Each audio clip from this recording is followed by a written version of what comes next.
Hey, what is going on, everyone? Roberts, Mad, Dark Knight, good to see you guys. Let me just move an end table over here one second.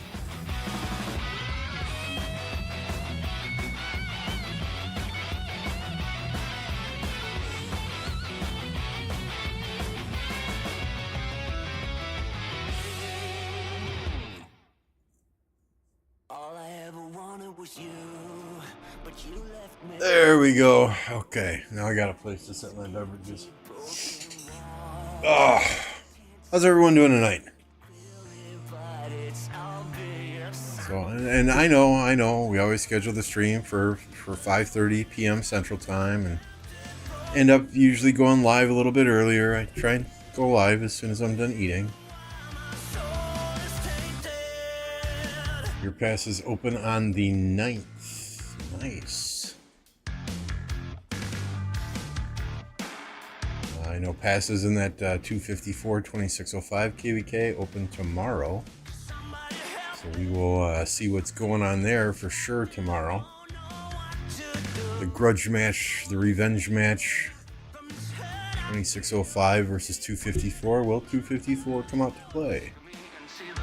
Or will they slap 2605 in the face and not come out into that zone north of them? We will see. This is a very interesting KvK here with 2100, 1780, 2656, 2048, 1507. Well, you can see on the map, right? It's got 2338 in it as well, but when I looked, I did not see 2338 with any territory and kings on it. So we'll have to ask Beast Slef what the story is behind that. Unless I just absolutely missed it.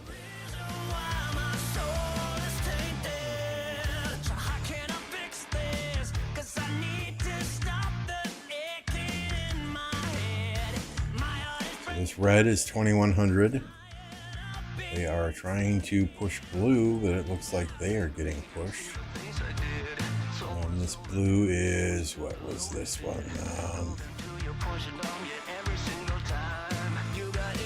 1228.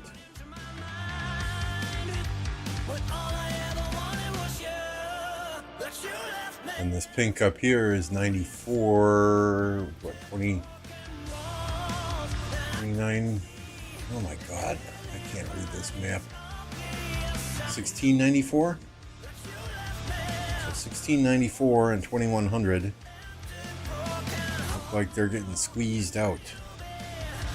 Like I said, I did not see 2338 anywhere in here. If I'm missing something though, please let me know. I saw 38 had a fort over here, but I didn't see any territory coming in here, so who knows? Who the heck knows? And this pink territory here belongs to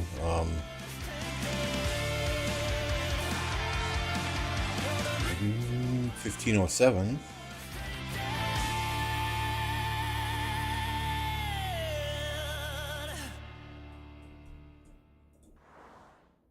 There's fighting all over the map still.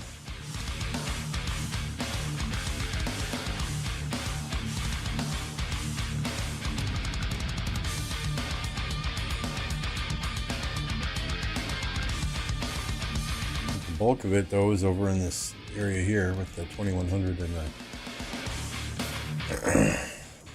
what did I say this was? I can't I'm talking more 1228.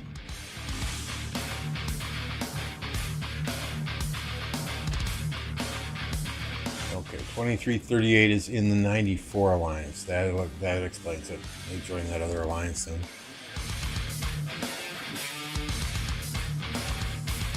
2100 is a great kingdom. I can see them pushing back hard when they decide to, says Madmania.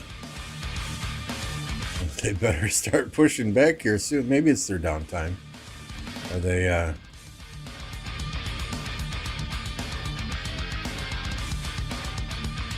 doesn't look like they're...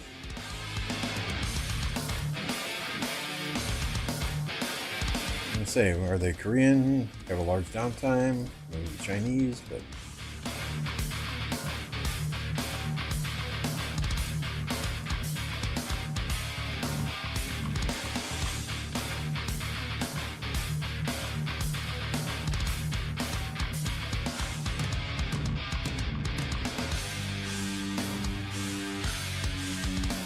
28's been just marching back and forth for 5 minutes here.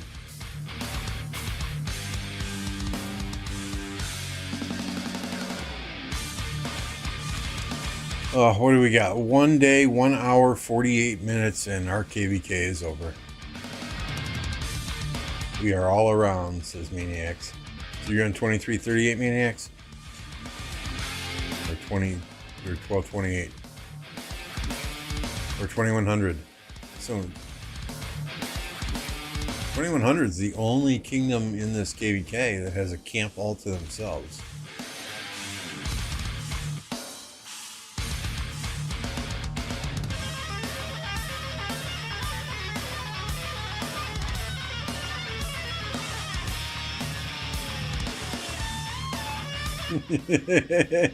"28 has been marching back and forth with the same ball since the start of KvK."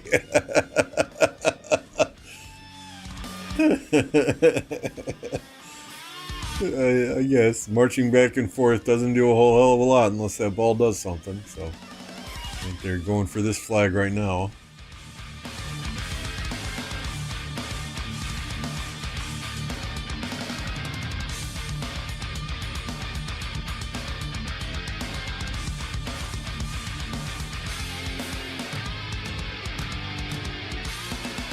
Maniac says the 1228 guys are botting hard, but whatever.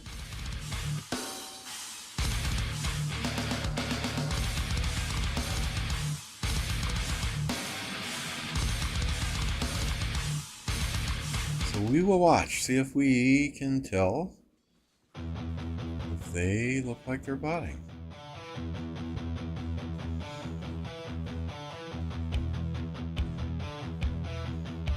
So I did send feedback to Lilith on their little email, right, about the updates that are coming to the game. I also reached out to my community manager person that handles the content creators and provided the same feedback. 5 to 7 March cheeseburgering is no bueno.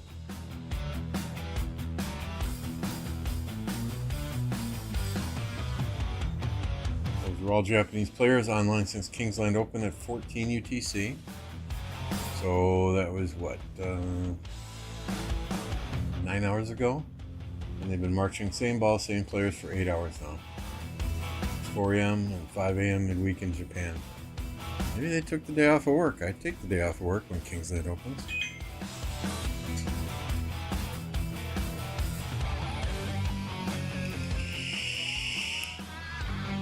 That's good, Only Farmer.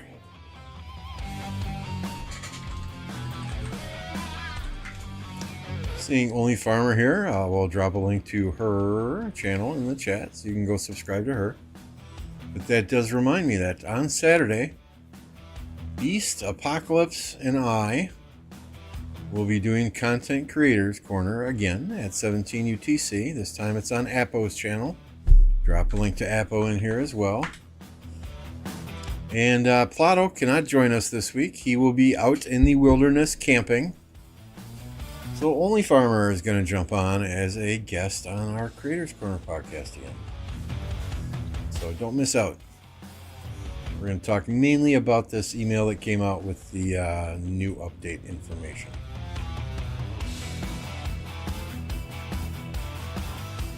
Zone 5 and Zone 6, we fought them and it was nothing like this.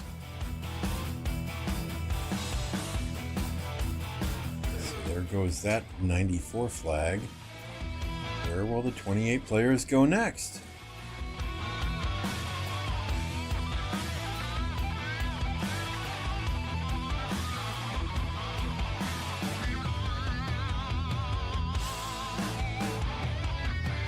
So join us for that podcast. So I don't know if I'm allowed to say or not, but I guess I will anyway.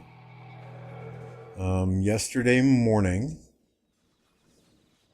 one of the community managers reached out to me. They were looking for individuals to stream Osiris League on the official Rise of Kingdoms channel and wanted to know if I was interested. Unfortunately, I mean, of course I'm interested, but with such short notice, I just cannot accommodate it in my schedule.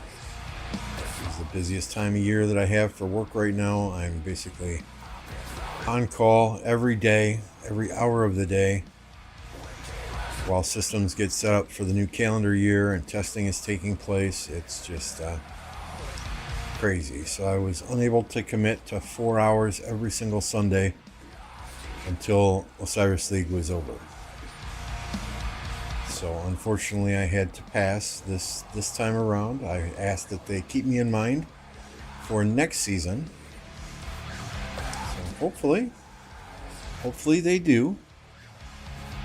And yours truly may be streaming Osiris League matches next season. That might be fun. You know, you guys know I'm passionate about Osiris League, right? So I would absolutely love to do that. Unfortunately, the timing this year just did not work out.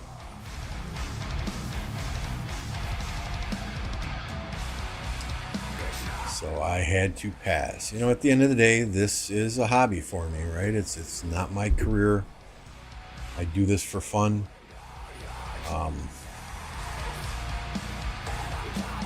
I'd love to stream Osiris League matches on the official channel. It would be great exposure for my channel. But in the same respect, I'm just happy doing what I'm doing. And at the end of the day, my real job comes first, because that's what pays the bills. So, you know, hopefully next season we can get together and coordinate some streaming of Osiris League matches. But we'll see.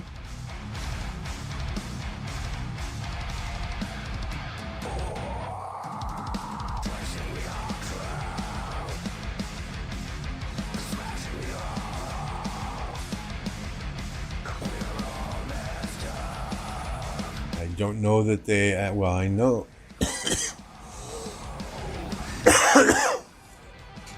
do not believe they have had a prior Osiris League Grand Finals winner actually streaming matches at any point in time. So hopefully that would get a good draw and get good viewership for them down the road. But I did offer to co-cast a couple of streams yet this season with existing casters. But that was not in the cards either. I think they're looking to stream quite a few matches so that, you know, we basically have our picks of which matches to watch in the top 16, and as it gets to the Elite 8 and the Final 4, you know, I think they're really trying to get more matches streamed, because they understand how detrimental it is to the Osiris League itself to not have people watching it, and how really streamers do generate a lot of interest for Osiris League. So I mean, the good news is, you know, they've heard our cries. You know, they're making efforts to stream more matches, so that we have the ability to watch matches like we want. Unfortunately, I was not able to fit it into my schedule this time around. But hey, it is what it is. No skin off my nose.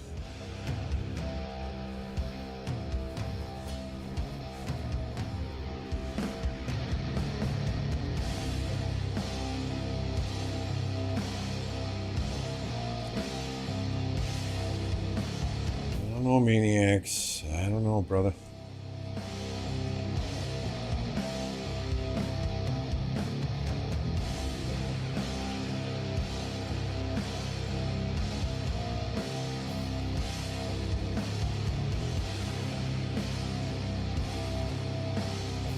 But while y'all are here, let's get Mad Mania out of the dungeon. Click that like button.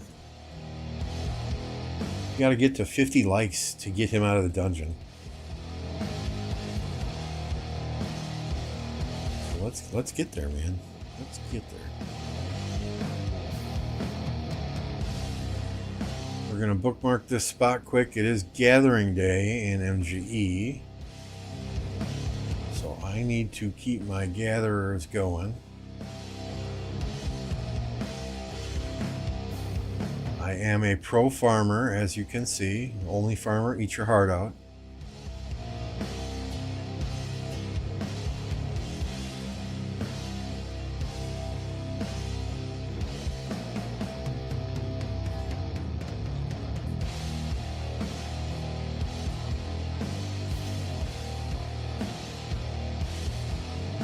Gather in territory for that extra little boost of speed. Alright, back to the action.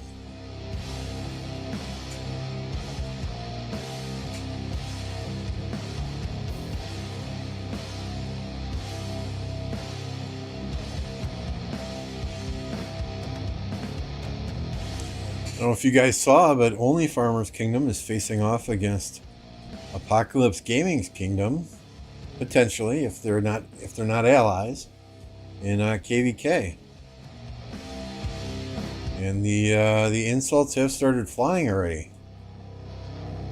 You know, Appo was talking smack about New York, where Only Farmer lives, and Only Farmer came back and said that the rugby players in New Zealand are a bunch of wussies. So yeah, you know, the drama has begun, right? Drama has begun. Content creator battle: Apocalypse Gaming versus Only Farmer.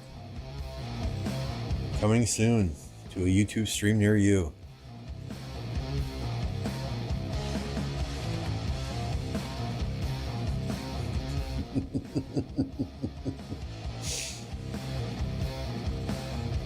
I'm gathering with 7 marches though, and dang it, another march just came home, sorry.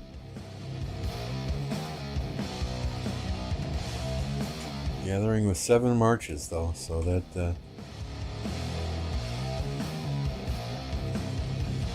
let's go here. I need stone.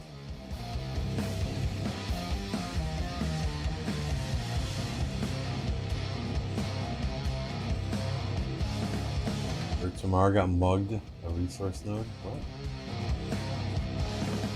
Did it?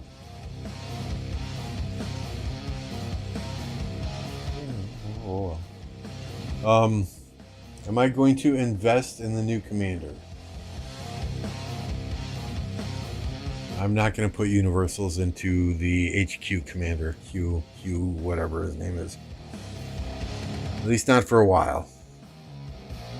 I spun 100 and some odd spins, 104 spins already.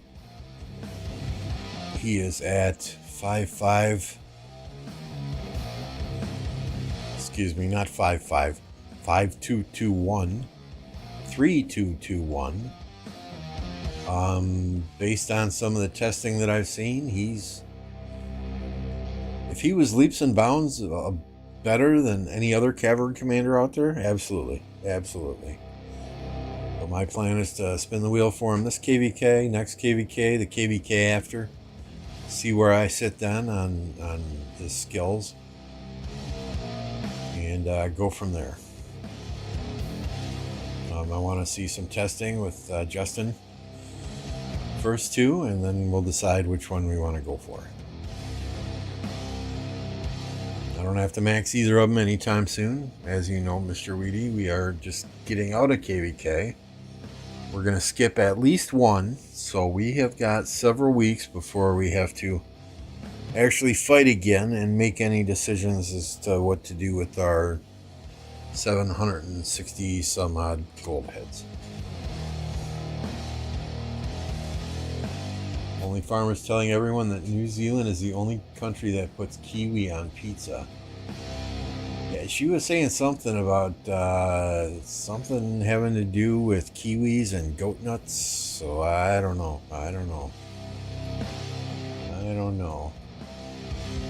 Next stream live, Appo zeroing Only Farmer. You get half back, right? You get half of those troops back. No big deal. Make for good content.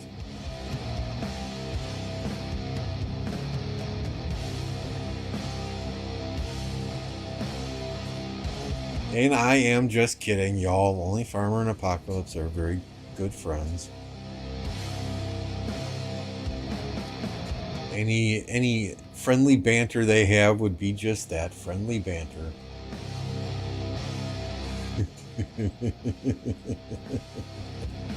You're gonna get you in trouble. That's the whole point, right?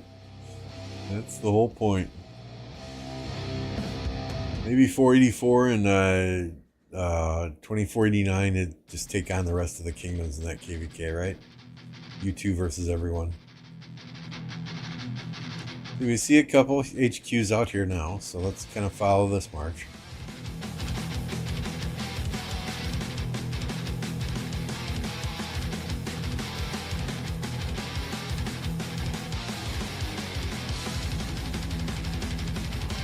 I mean, my concern with him is that he seems kind of squishy, right? It seems like XY 2.0.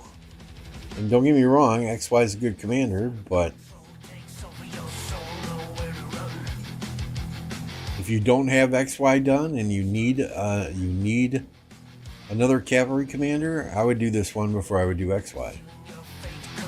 But if you've got the Nevsky Joan and the XY William or the XY Honda or the XY Mehmed, really there's not a super insane need for this guy unless maybe you're on an Ark of Osiris team that's going to go far into the playoffs.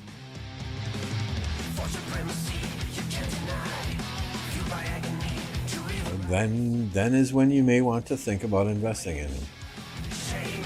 I've had players in my kingdom ask me if should I max him? Should I max him? I hear he's good in Ark. Well, we don't take Ark that super seriously, and I'm never going to tell somebody in 1029 to max a commander just for Ark of Osiris. Right? We play more for fun. Do we take it serious? Yes. Do we expect people to show up? Yes. Do we expect them to follow the plan? Absolutely. Do we really give? We don't do league. So do we really care at the end of the day if we win or lose? No, it's all about having fun. Which is why I'm never going to tell somebody what commanders to max for Ark of Osiris.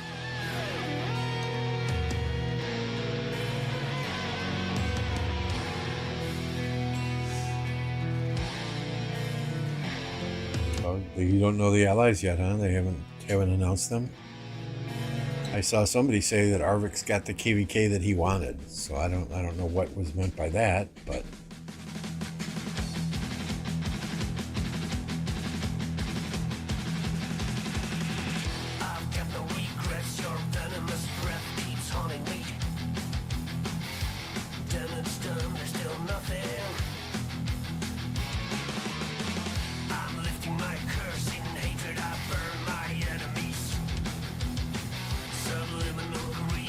looks like it should be a fun KvK anyway. Hopefully I can get a map from Apocalypse once, or yourself once the allies are determined. I'm sure you both will be doing a stream once the allies are mentioned. Can't wait for that.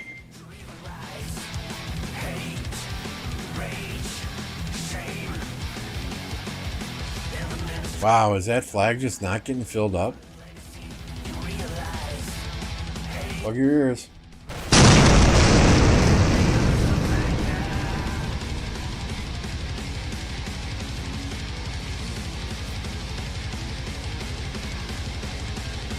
Only 6 sad faces coming out of that flag, so it does not appear like it was getting reinforcements.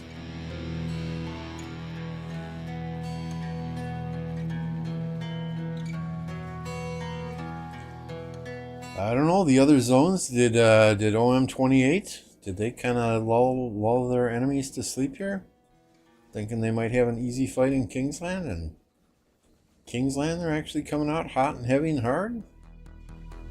Lord only knows.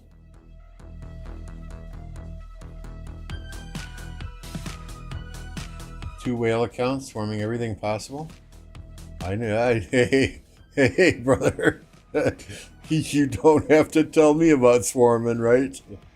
11.1 million dead in a CC KvK. You don't have to tell me about swarming.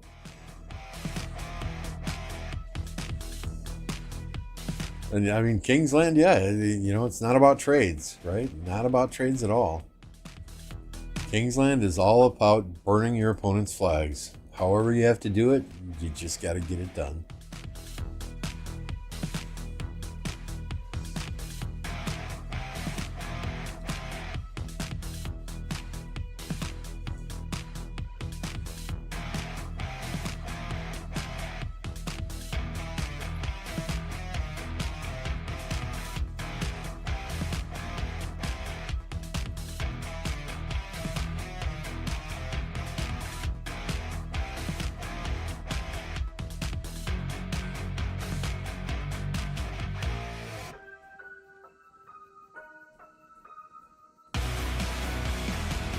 I know 2100 is a strong kingdom.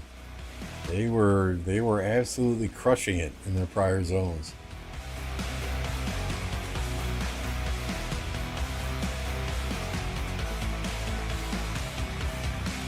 Right now it looks like they may be in a bit of trouble though.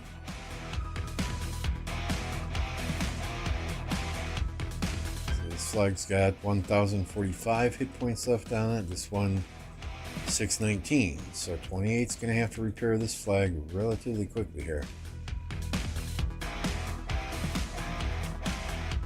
Unless they decide just to let this burn down so their territory's not touching here anymore. And then they can focus on fights in other adjacent territories. What's the music playing? This is from Epidemic Sound. It is their metal playlist. This song is called, if I can find it here, World on Fire by Sightless in Shadow.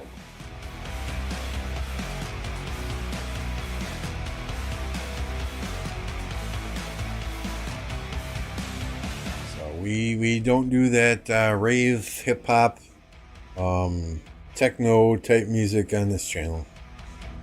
Nope, I play stuff that I enjoy listening to, and that's your hard rock, heavy metal type music. Besides, this time of evening, I'm starting to get a little bit tired. And this helps keep me awake and focused.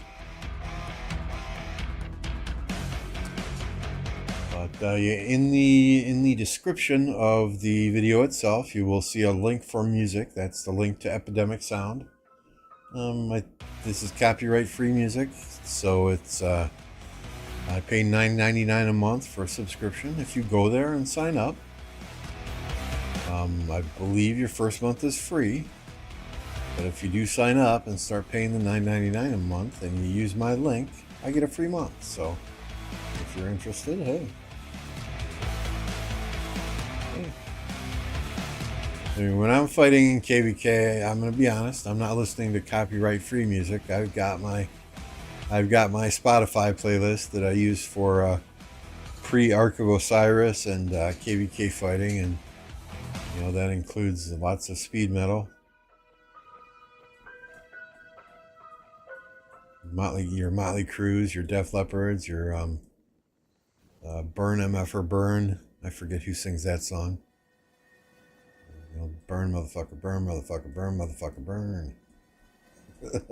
I love that song when swarming flags.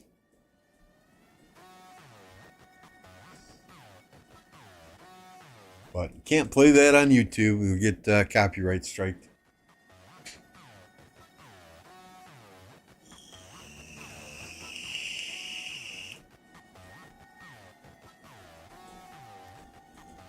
All right, where 28 was either all marching home or all marching elsewhere. Marching over here to do something. Maybe hit this flag again? Nope, it's not touching anything. Hit this flag again.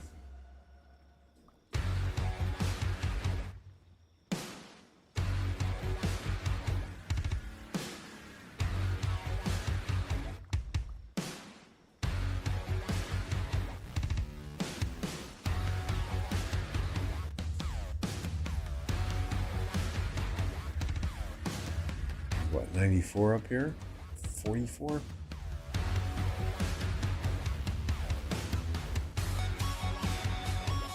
2644, and they are on the red team. 28, they're allies with 28.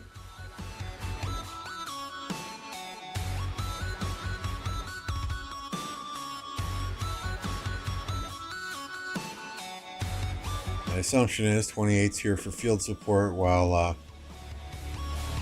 2644 sets a rally on this. So that flag's almost dead. Let's get that out of there.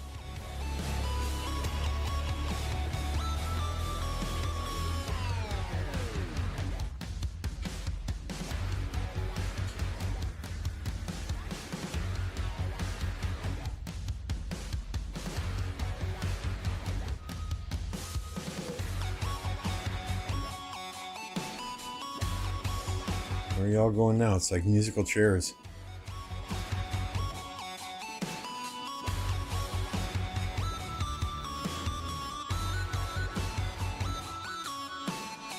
Select repairing.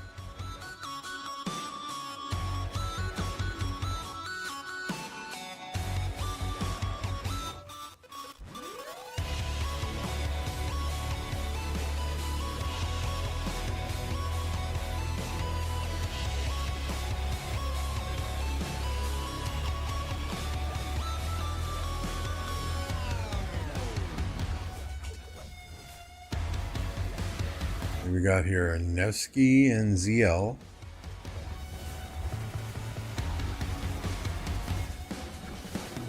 And the Swarm. Love it, love it. Swarm everything, right?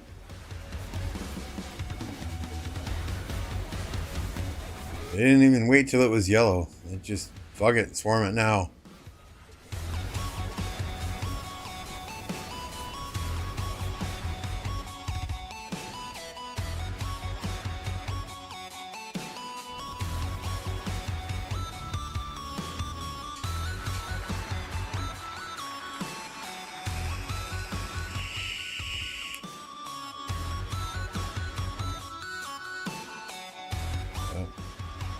Yeah, 175 million, 15 billion kill points,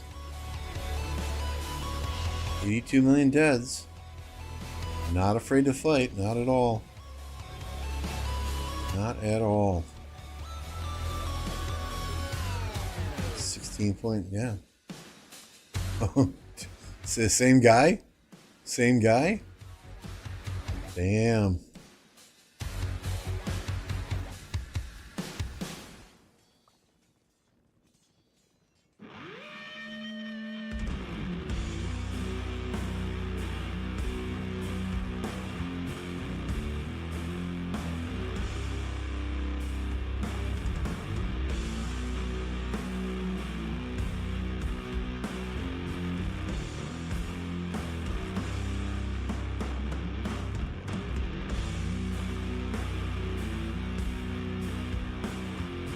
Hey, Prospect.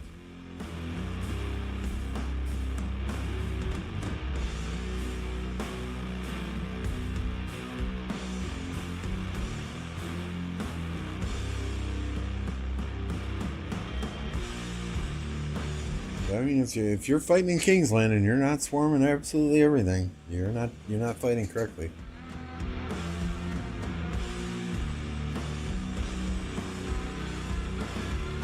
I understand kingdoms that don't swarm in prior zones, you know. You want to make sure that you have those troops and you have those resources available to do the bulk of the fighting in Kingsland where it really, really counts.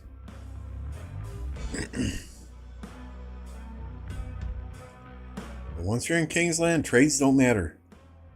Not one bit. What matters is keeping that enemy flag burning. Defending your own flags.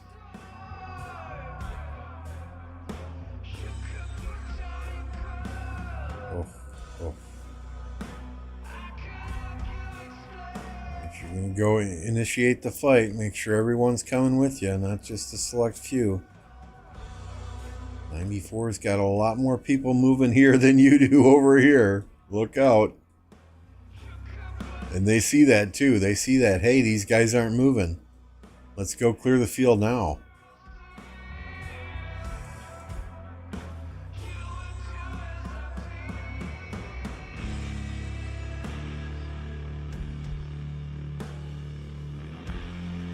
I mean, these 5 troops here from this player, like, just ignore them. Just ignore them. Everyone push down, clear that ball out.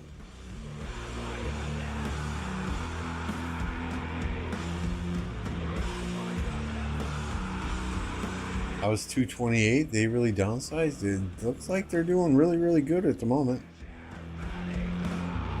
Most everything that they touch is on fire. So they are in blue here. And they're going against 2100 at the moment over in this area. And all 2100 is pretty much burning over there. Now that said, Maniac Scott is in here. He is from 2100. He was saying that 1228 was not fighting nearly this aggressively in the prior 2 zones.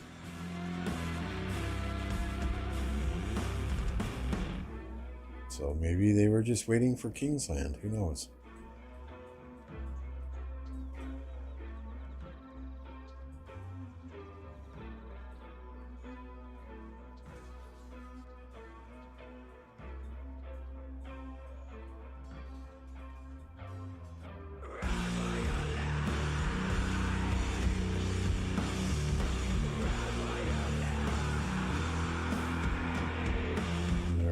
I thought that flag would have been rallied by now.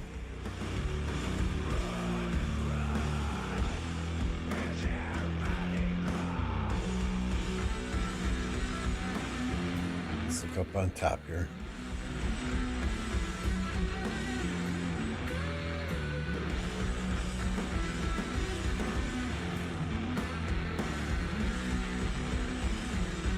These guys are what, 2644? So they're from the bottom right, trying to defend and not let their territory get caught by this pass.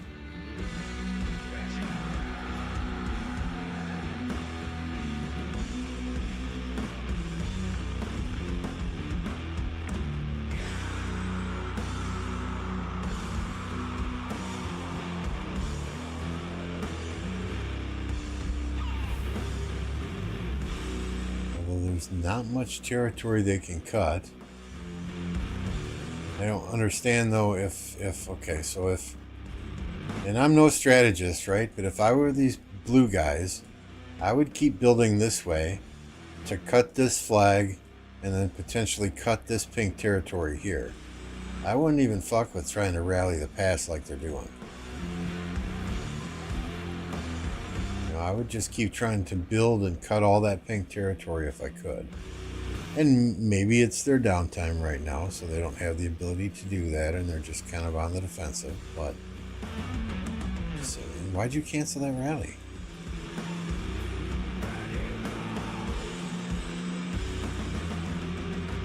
You had field support behind you. These blue guys have very few troops here. Why'd you cancel that rally? Makes no sense.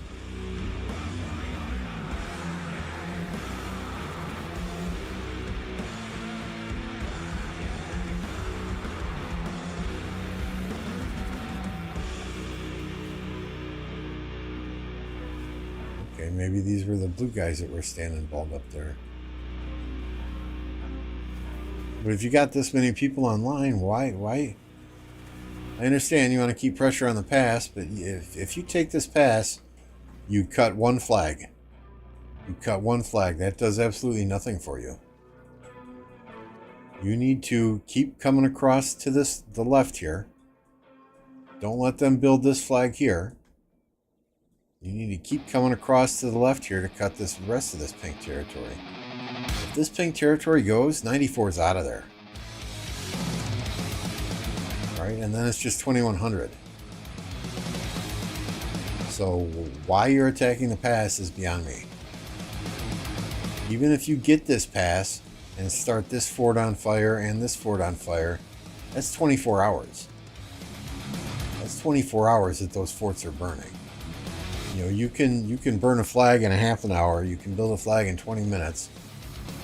You could potentially, if you're focused on it, have their territory cut in the next 4 to 5 hours.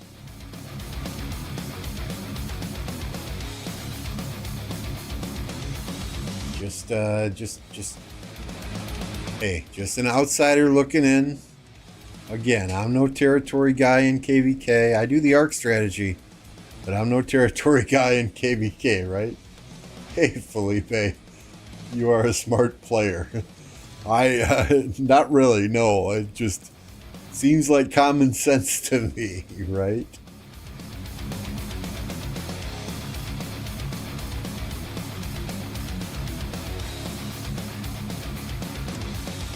I mean, they're keeping these guys from coming into the zone and helping by keeping pressure on the pass. I understand that, but I think it would be more effective to push through and cut these 94 guys off. Kingsland would be done then. I don't know. Maybe they didn't get their DKP and they're just trying to get some more kills and deads so that they can stay in the kingdom. I don't know. I don't know, man. I just work here.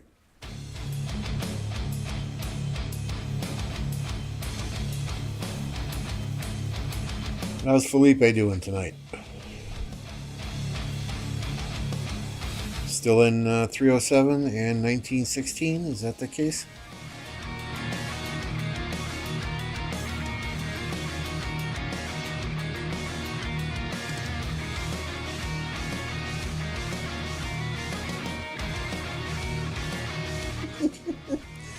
This guy, what, he comes over here with one march, what, to get jumped by 5? Yeah, okay. I hope your Nevsky's fast.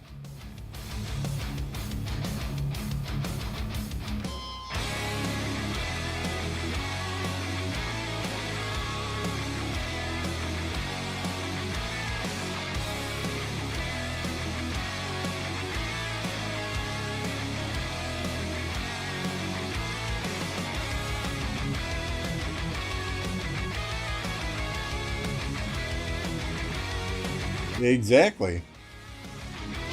Exactly, Felipe. That's why you swarm everything. No fucks given. All your accounts are in 3. Okay. You guys queuing up for a KvK anytime soon?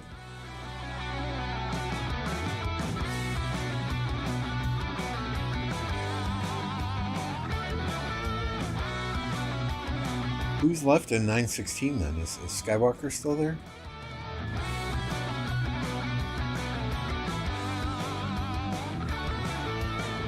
I mean, we poached Electro King out of 1916.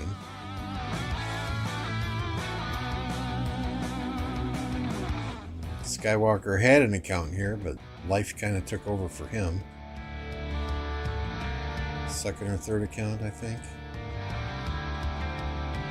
Oh, maybe he left. If he did, he didn't say nothing to me. No cry.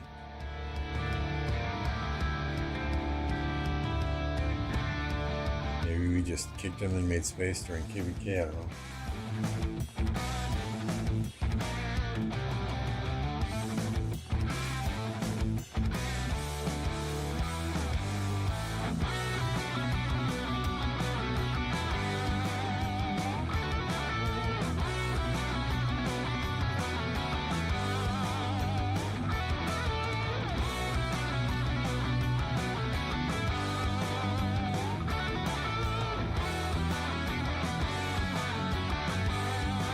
It's like more and more 94s coming up here to try and help. Which means they are going to take focus away from down here and leave this Canada 2100 to protect, I guess.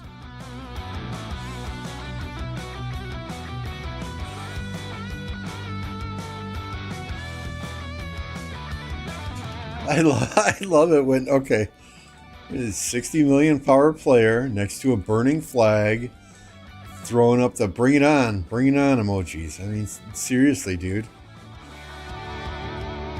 So you're 60 million power with 559 million kills, 7 million deads. Your city's next to a burning flag, and you're throwing up bring it on emojis. Yeah, okay.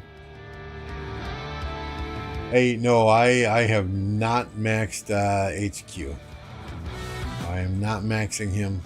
And see, look at that. Swarm right away. I love it. I absolutely love it.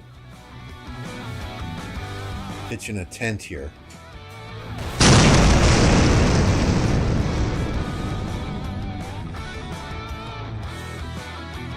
No, I am slow playing HQ.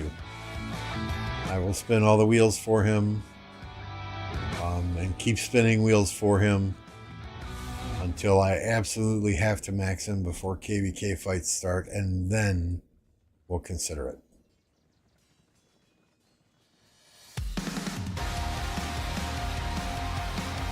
Yeah, that's why I never played in 2 or 3 kingdoms. That's why I've always had all of my accounts in the same kingdom. I don't know how you guys would do that. Play in KvKs in multiple kingdoms at the same time. That's just, that's a lot of time. A lot of time.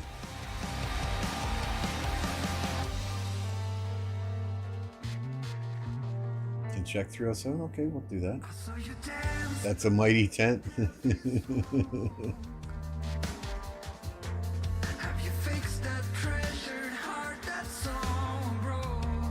Y'all cleaned up after that last KvK, right? Kicked and burned dead weights.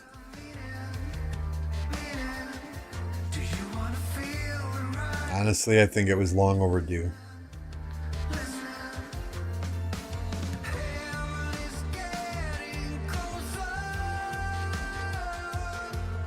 Mad Phantom and Thor are super, super nice guys, but that can kind of bite them in the ass at times, too.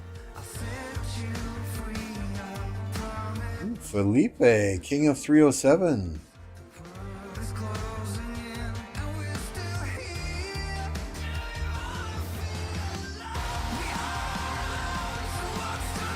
Still quite powerful, 11.4 billion in the main alliance. CB's at 10.4. Who's the Green Alliance? SVG looks like 3.2. SN is gone, right? A lot of them migrated.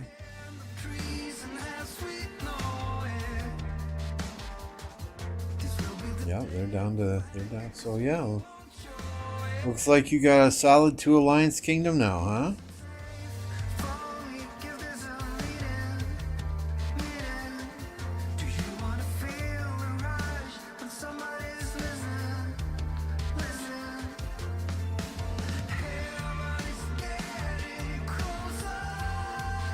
Which I think will be the model for future KvKs. 1 or 2 huge fighting alliances and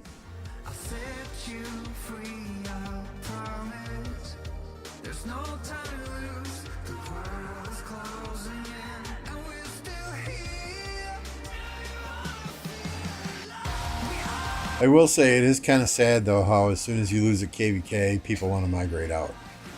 I mean, losing a KvK, I've said this for ages, right? Losing a KvK is not necessarily a bad thing. You know, you find out who your fighters are, who your farmers are, who's there just for rewards and to ride coattails of the players who do the work.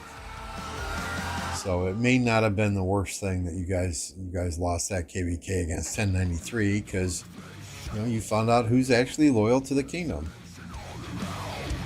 So hopefully it's just onwards and upwards and better things for 307 moving forward.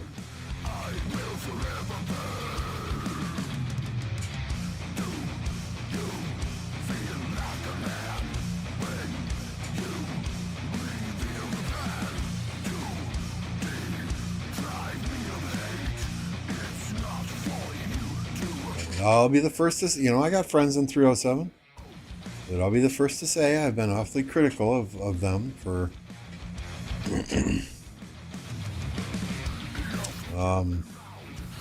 having lots of dead weight there and not doing a whole hell of a lot about it. So I'm very happy to see that you guys are cleaning things up there and starting to move in an upwards direction once again.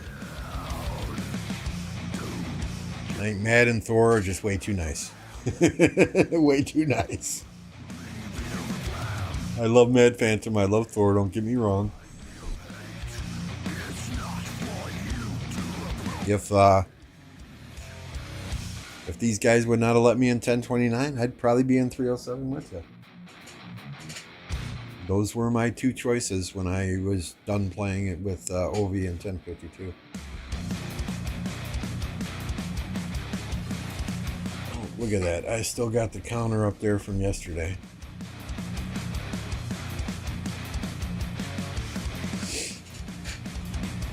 While we've got a break in the action, I'll take a second to remind you guys, hit that subscribe button, smash that like button. Appreciate all of you watching. Subscriptions help greatly grow the channel. Likes help get my content in front of other people. It's 100% free for you. Costs you absolutely nothing. While you are at it, make sure you have enabled gifted memberships, so that if anyone drops in here and drops gifted memberships, you can get them right away. Hey, what's going on? What 10? You're seeing things. I don't see a 10 there. I don't see a 10 there. That was the number of HQ heads I got spinning the wheel yesterday. So 10 plus the 15 for 100 spinning. We got 25 yesterday. 50 the day before, so we hit 75 yesterday. It was not so good spinning.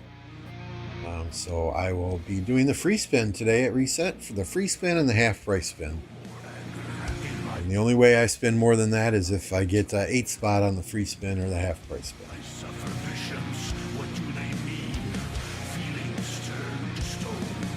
But HQ is not a priority of mine.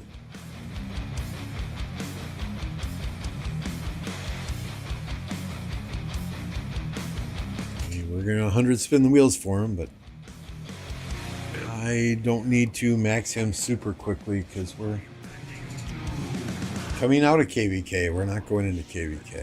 1 day, 1 hour left. I did update my profile pics today. All right, I removed the one I had here and replaced it with my dead count from this KvK. That's that. Fighting in Imperium Kingdoms, non-Imperium Kingdoms, that is the most deads I've ever had in a single KvK. So I thought, hey, let's take a picture. Let's put it in the profile. Let everyone see how flippin' crazy I really am.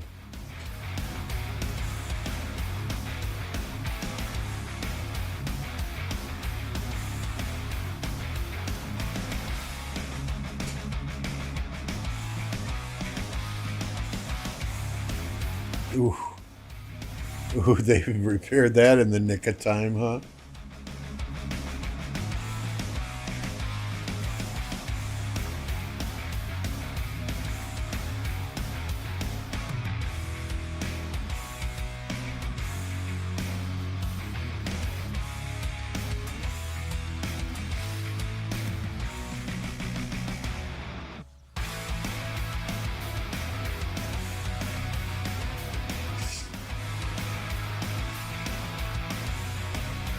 They're just straight swarming this. They don't even care. No fucks given. I love it. I absolutely love it.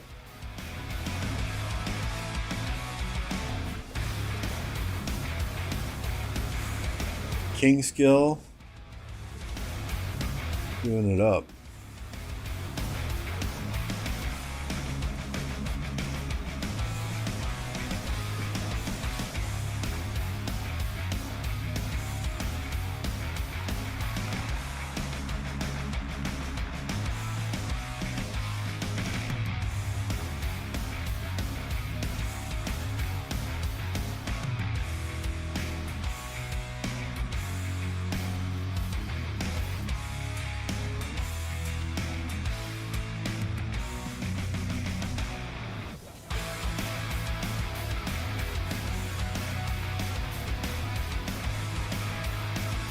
So what do we see here? A HQ and a Joan. Look at how quickly that's melting. That's probably swarming though, right?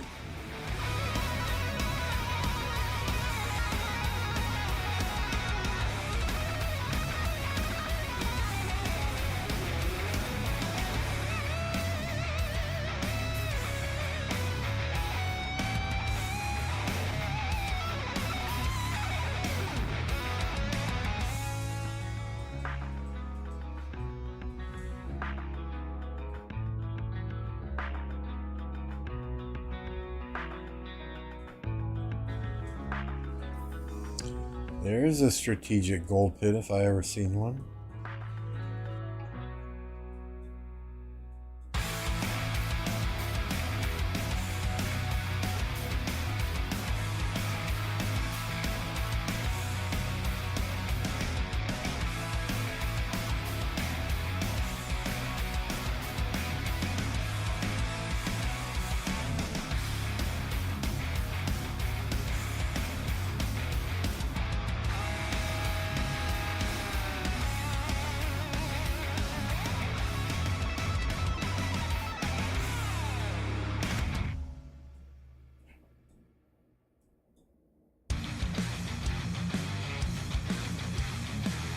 Yeah, looks like nearly 3/4 of King's Land belongs to the blue team. Excuse me, belongs to the red team. And we got this little red stuff up here, and the pink stuff here. Red and pink right here is all that's left for the blue team. So not looking good. There's plenty of time left, though. They could make a push.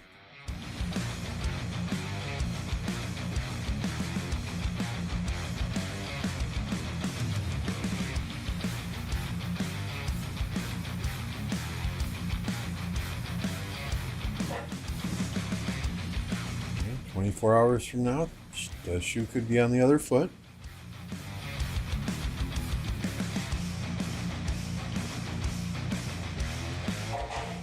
Realistically, though, it would be very hard for them to push back at this point in time. Because they're going against, what, 1, 2, 3, 4. You know, those two alliances, 2100 and 1694, are literally going against 4 other kingdoms. It's like 2 versus 4 right now.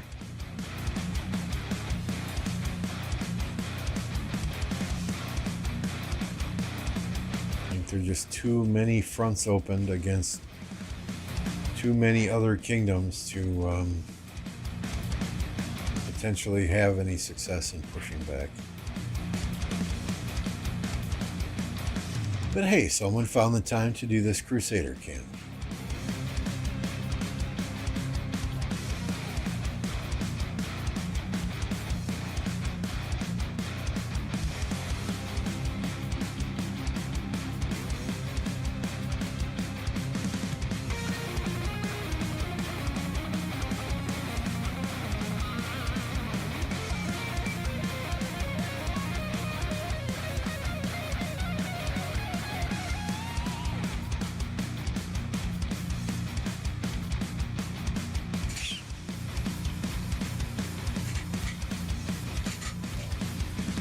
This kind of goes to show what happens in the early zones doesn't matter as long as you can get into King's Land. This 1228 got, for the most part, manhandled in the other zones. And now in King's Land, it looks like they're doing a lot of the manhandling. So never, ever underestimate your opponent. Not saying that's what 2100 did. Again, there's plenty of time in this King's Land yet.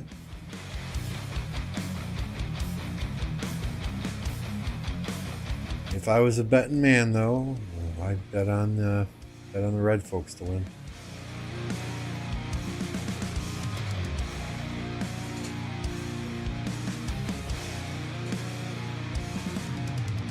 How are those barb camps always unavailable? I haven't killed one for like 3 KvKs.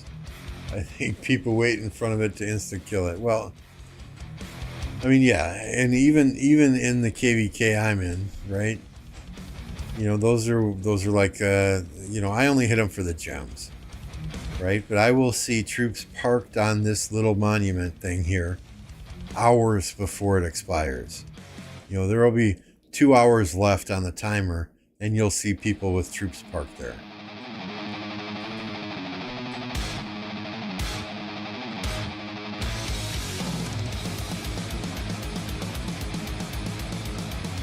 How the tables have turned, says Abu Red. Yeah, I mean, before Kingsland, if you ask me, I would have said, yeah, 2100's got an easy victory based on how they performed and how their enemies performed in the prior zones. But the tables certainly have turned. When is my Kingsland? My Kingsland is done. We have 1 day left in our KvK. We get the zig at the end. Woohoo!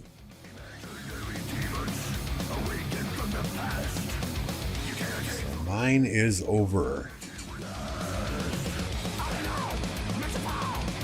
I think we pushed Earth Camp out of Kingsland in just under 14 hours. 12 hours, 14 hours, something like that.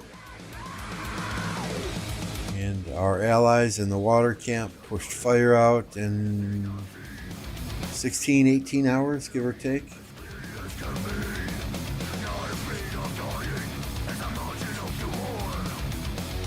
And, I had just over 2.3 billion kill points in KvK and 11.2 million deads. It was fun. It was fun. I mean, you know, nice job to our allies. Nice job to our enemies. You know, I'll put our map up here now so you can see it. Right? It was a fun KvK. You know, special shout out to Kingdom 2160, our allies in the water camp. They're absolute fucking monsters. Absolute monsters. You know, when it came down to decide who got the zig at the end, literally the stats were so close that it came down to a coin flip.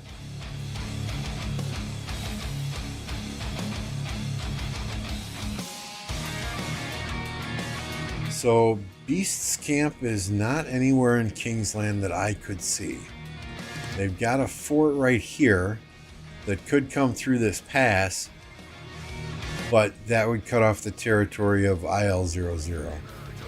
So as I understand it, the RR38 players, or the 2338 players, have joined Kingdom 1694 to fight on their territory.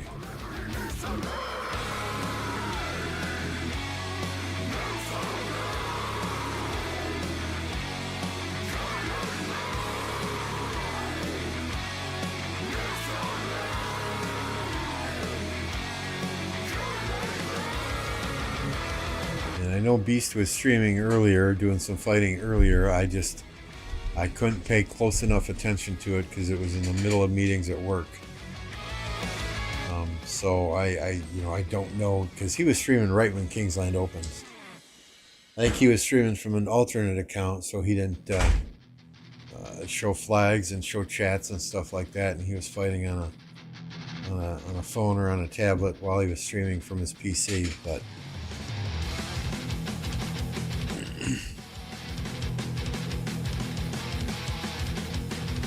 Yeah, Roberts was in our KvK. He's in our camp, one of our allies. What do I do for work? So, I am a business analyst for a software company. Our company makes enrollment and billing and claims software for the healthcare industry here in the United States. And I basically have several clients that I work with, and they tell me features that they want in the software. And I write up the business requirements, present those to our technological team, our developers, our coders, and help them understand what the clients are looking for. And then I do user acceptance testing when systems are upgraded and things like that. I also work very closely with the operations teams to help them with process flows, documenting process flows, working in various systems for the pharmacy, downstream pharmacy benefits managers, things like that.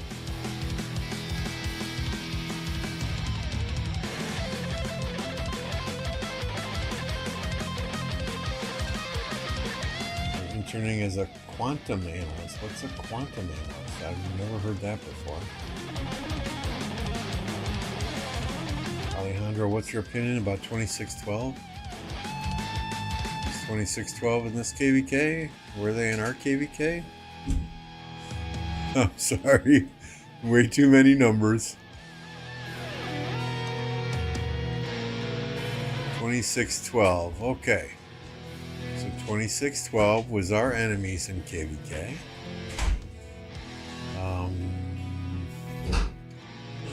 I will give you an opinion shortly here. Which alliance tags were those, right? Mathematical, so yeah, see, nope, I'm not a math guy. 2612, is that 12 kV? 2612. Yeah, I mean, you know, these guys were tough fighters. You guys in Earth Camp put up a hell of a fight. You know, between EW and 12 kV and SE79, you pushed us to our limits.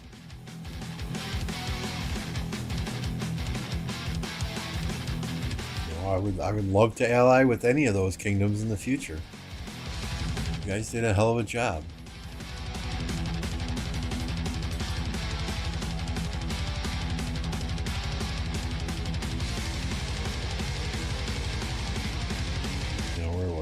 Here we go.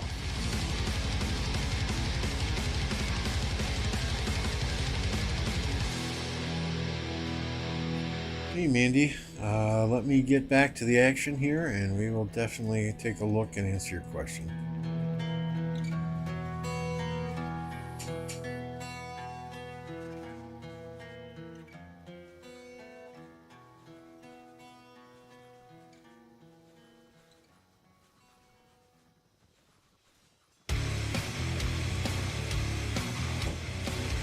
Alright, so the new Cavalry Commander HQ who is on the wheel now, right?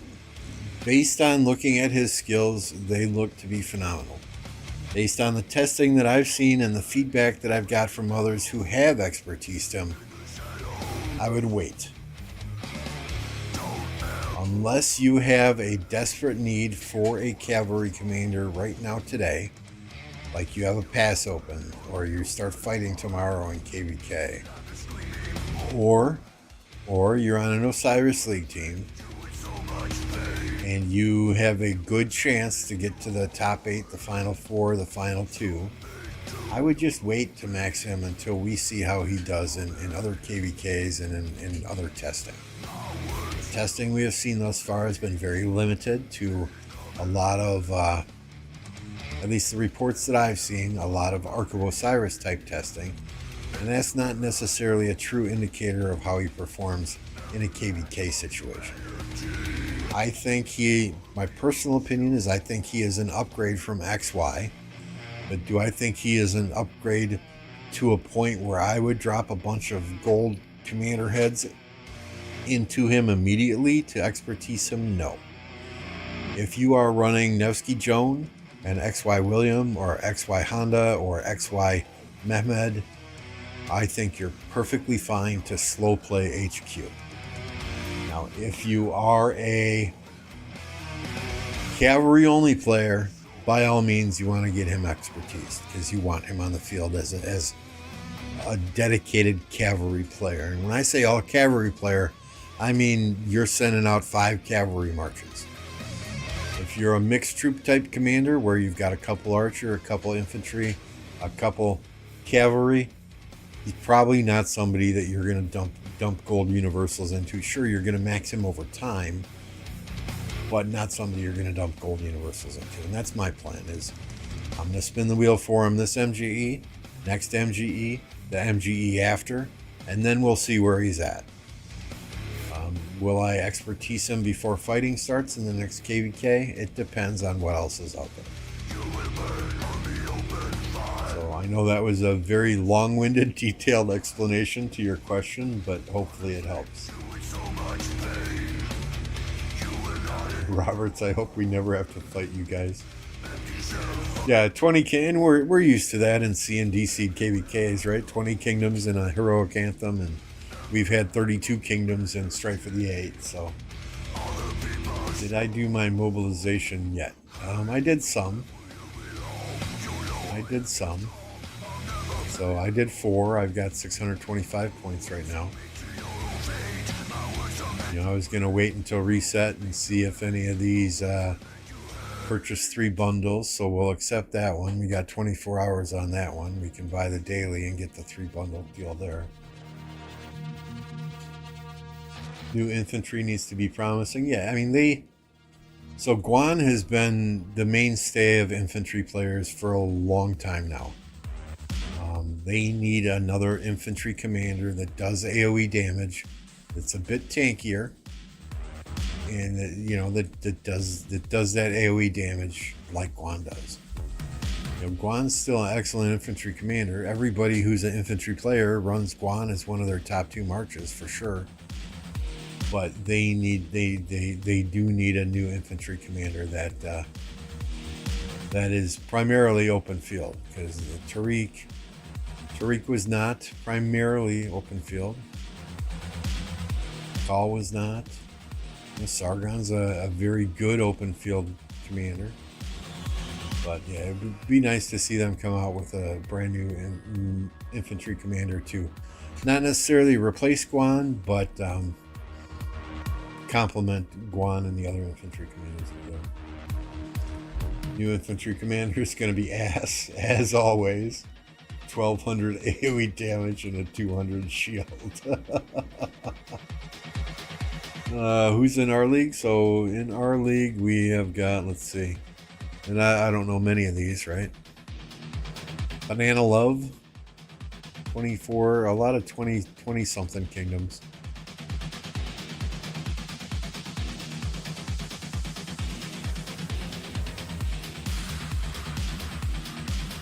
Yes, we're not last. Yes. Fantastic. I love it.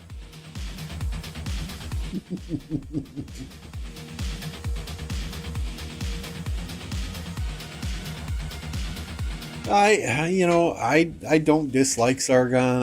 I'm not in love with the guy. I use Sargon a hell of a lot more than I ever used Pakal. Of all the infantry commanders I have, Pakal is the one I regret expertising. But when I'm running 7 marches, Sargon's right in there. Sargon CJ. I think Guan. So if I had all the infantry, the one infantry commander I'm missing yet is Tariq.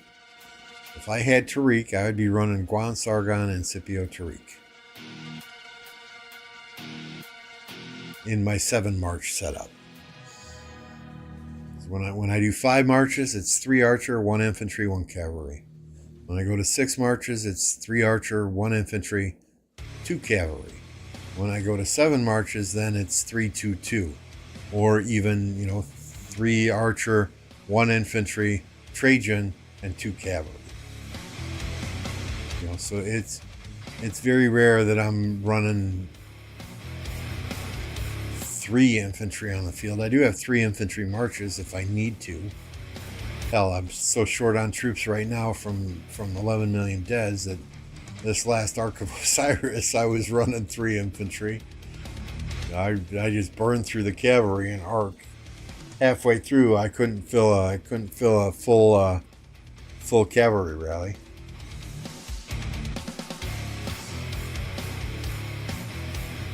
CJ hits hard. I think he's very underrated. I know you were low on speed ups a few weeks ago. Are you still low? We had like 600. We did the Fleisch thing. We had like 600 days. 600 days of speed ups, general speed ups. I mean, healing speed ups, I don't have jack shit.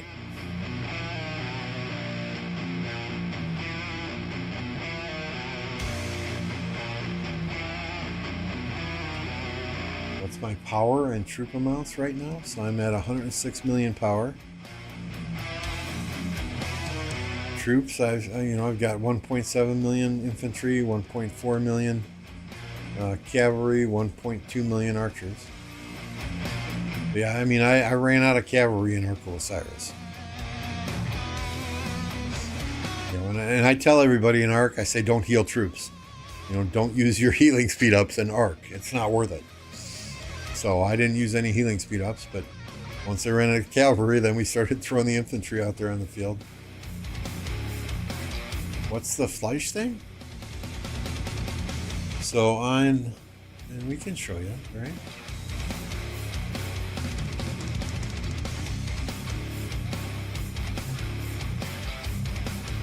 On Fleisch's Discord, he has got a channel for speed up bots, right? So all you do is you take a picture.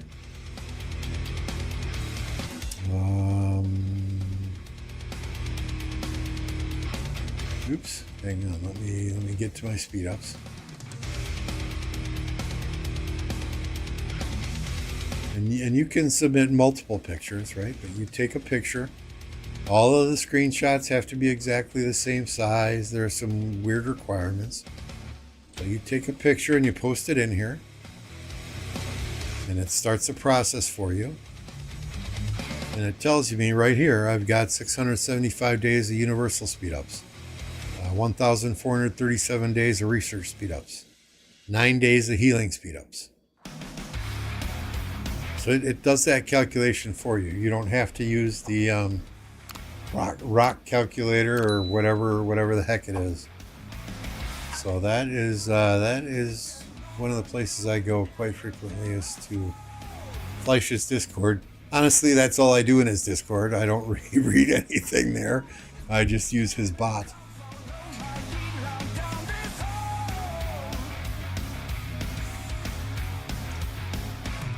Don't use healing speed ups, use gems instead. Okay. You can send me your credit card number and we'll definitely consider that, Tash. I mean, there were a couple times in KvKs and I'm like, oh shit, and I just, click the gems button.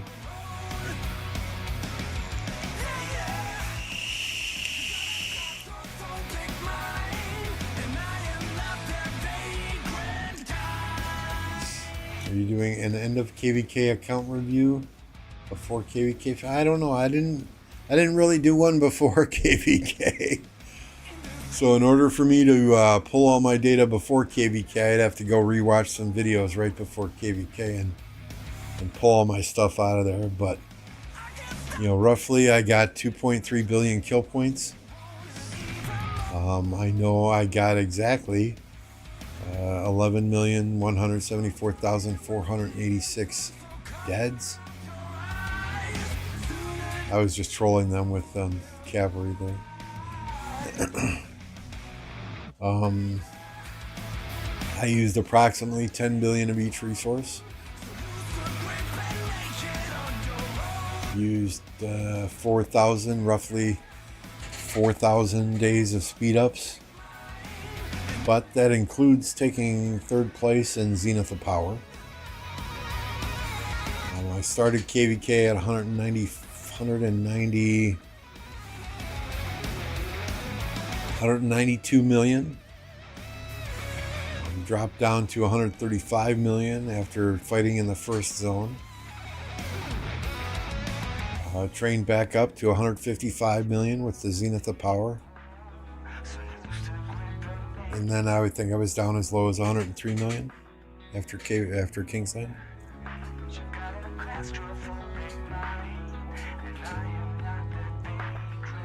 It was definitely a fun one. We had some very good enemies that made it a very good KvK. I mean, having quality opponents will make or break a KvK. The last KvK we had, the enemies didn't fight us at all.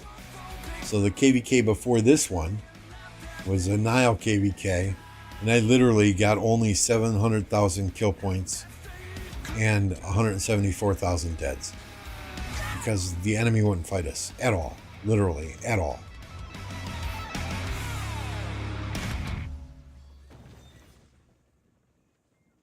Never healed with gems. Put the training counter on T1s and gemmed a few T1s. Yeah, I mean, when I first start farm accounts, I'll use gems and I'll gem T1 sieges so I can start farming right away. Was Zenith worth it? 100%. 100%. That 15% archer attack skin dropping that on to do archer rallies, priceless. Now that said, I will be honest, I'm not disappointed that KvK ended as quickly as it did in Kingsland, because I think I was down to about 300 days of speed ups. Had they kept fighting us aggressively for another 12 to 24 hours, I'd have been out of speed ups completely. So I'm okay that it ended when it did. And that's kind of why I tried to get our allies and us to go so aggressive in Kingsland and just absolutely swarm every flag and not let them repair a flag, and swarm every rally that hit our flags and not let our flags burn at all. Is, you know, that kind of deflates the morale of the enemy if you're going crazy doing that stuff, and it worked.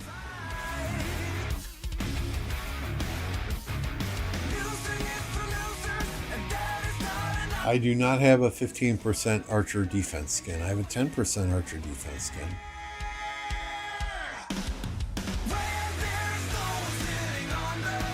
Oh, I think Zenith, what did I get in Zenith? I think I have the email saved yet.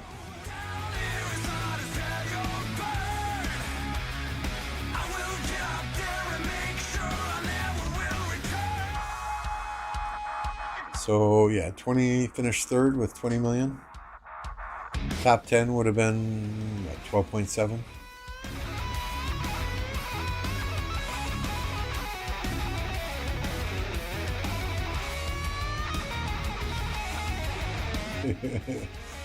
Why am I using that ugly skin?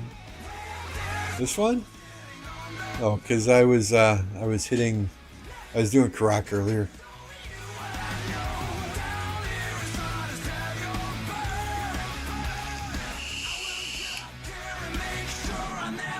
Yeah, I mean, overall, this was one of the best KvKs I've ever experienced. I got 2 city skins. I got 1 in Zenith, and then I got Twilight Falls from the shop. You know, we stand to get 4 coins at the end of KvK. Another Atrek inscription.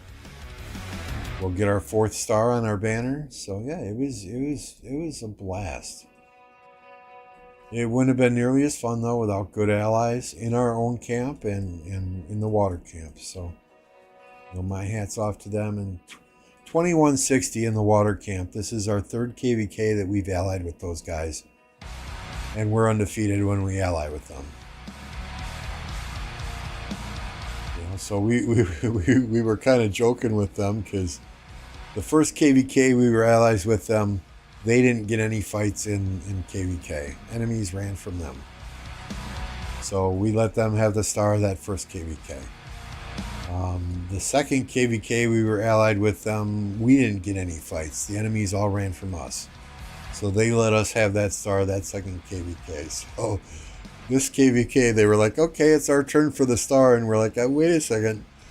We're even Steven now on KvKs and stars. So you know, their stats and our stats were very, very similar. I think they had a few more kills and a few more deads than we did, but at the same time, we dominated on the battlefield. You know, because we swarmed everything. So we got on Discord, we talked it out like adults, and I made a case for us as to why I thought we should get the Zig at the end, and they made a case for their side as to why they thought they should get the Zig at the end. We had a full list of rewards, you know, package 1, package 2. Package 1 included the Zig at the end, and lesser of the other rewards, like the Chronicle rewards and things like that. Package 2 was the first occupation and Chronicle rewards and stuff like that. And, you know, at the end of the day, we both wanted the Zig at the end, and we agreed to flip a coin. So, and you know, kudos to them. They're men of their word. You know, they didn't go back on their word. They didn't try and take the Zig at the end. They didn't stab us in the back. You know, there's a lot of that shit that goes on now in KvKs, just for a fucking star on your banner, right? And it's it's disappointing to see. I mean, when you make an agreement with your allies, own up to that agreement, stick to that agreement. If they betray you, okay, then bend them over and fuck them hard. But, don't be the ones to betray your word and betray your allies. Especially in KvK2 and KvK3, I see a lot of, oh, this person betrayed us, this kingdom betrayed us, they stabbed us in the back. It's just a frickin' star on your banner, people. All this is cosmetic. It just looks pretty. I'd rather lose a KvK than break my word with another kingdom. You consider yourself the pro negotiator? No, not at all. Not at all. Our R5 was in the midst of moving halfway across country, so she asked me to step in and kind of be the negotiator. Otherwise, diplomacy, not my forte.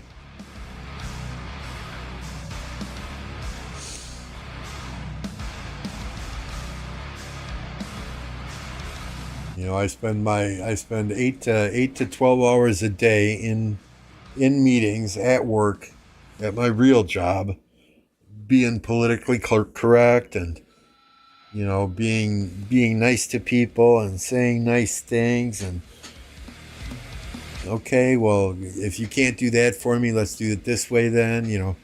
Trying to get our IT team to do what the clients want, or circling back with the clients to explain to them in a nice way why what they're asking for is absolutely stupid. I do that all day long at work. The last thing I want to do is jump into a game that's my entertainment and my escape from reality and do the same thing there. So as often as I can, I request that I sit out of being one of the lead diplomats, lead negotiator types in KvK.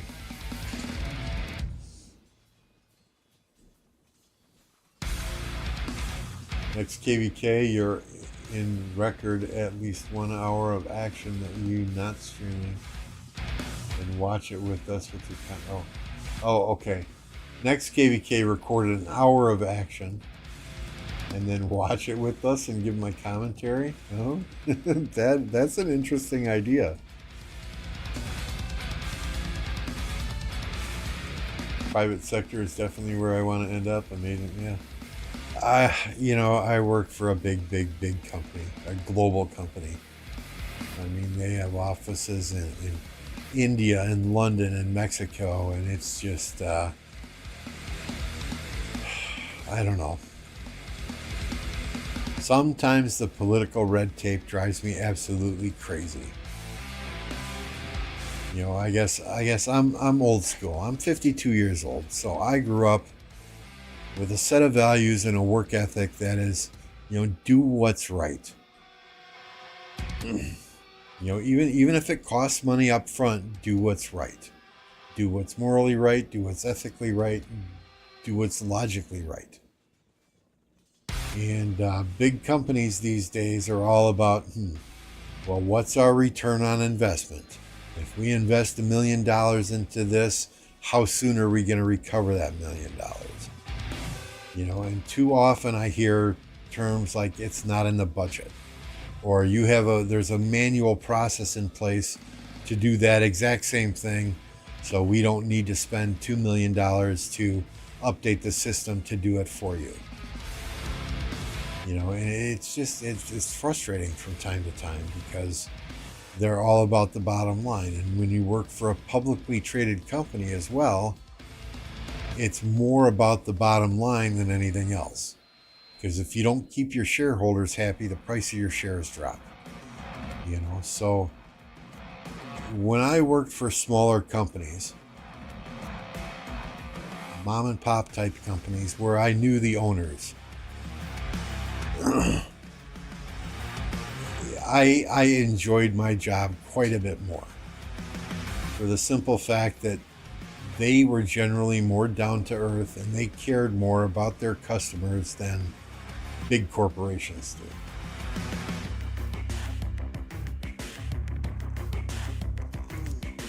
do. I mean, big corporations, they don't freaking care if you're working 60, 70 hours a week. They don't care if they're dropping project after project in your lap. All they care about is final results. They could care less about me as a person. When I raise my hand and ask for help, it's not because I'm lazy. It's because I'm drowning in frickin' work and I need the help. I don't miss deadlines, period. That's just me. I don't miss deadlines. And they seem to they notice that, right? So, I'll be putting in 50 hours a week, 55 hours a week, and then it's like, oh, hey, here's another project we're going to assign to you. And it's due on such and such a date. It's like, I'm buried here in what I got, and you're giving me more projects. Oh, you have capacity. You always get your work done. Yeah, I always get my work done because I put the time in to get it done. But once you hit age 52, once you get up there in years, it's no longer about, okay, I want to keep advancing within this company. It's like, man, I just want a quality of life now.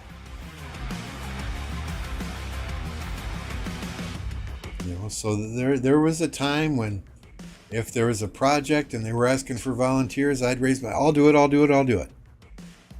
There was a time when that was the case, but that's no longer the case anymore. They ask for volunteers on something, I just sit there. I just sit there quiet. Let somebody else volunteer for it. I get paid a very nice salary to do what I do. I have no desire to move up the chain of command and be in a management position or be in a director or a vice president position where I have direct reports that I have to do performance reviews on, approve time cards for. Nope, been there, done that. Don't want to do that again. I'm perfectly happy being the little worker that sits in a chair behind the desk. It gets paid a very nice salary to do what I do. But as soon as you start volunteering for every project that's put in front of you, they will start giving you every single project that's out there. So I learned my lesson on that a while ago. Oh, nobody volunteered. Let's just give it to Lambo.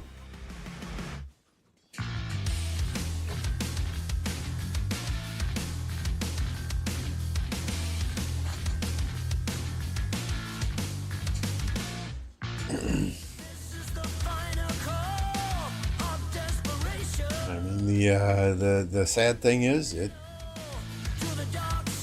took having health issues to figure that out. I mean, there was a period there where there was 3 years that I was working for this place, and like I said, I'd volunteer for absolutely everything. I had ambition, I had desire, I cared about my job. I still care about my job. I care about doing things myself. I care about the work that I put out. But I was literally working 16 hours a day, 6 days a week. And I had a heart attack at age 49. Ended up in the hospital, getting a stent put in. And a lot of that was stress related. It was a lot of stress that I put on myself by accepting every single project that came across my desk. So at that point in time, I decided it's not worth it. Life is too short. I need to do what's in my best interest, not what's in the company's best interest. Because at the end of the day, they don't care if I live or die. I'm replaceable.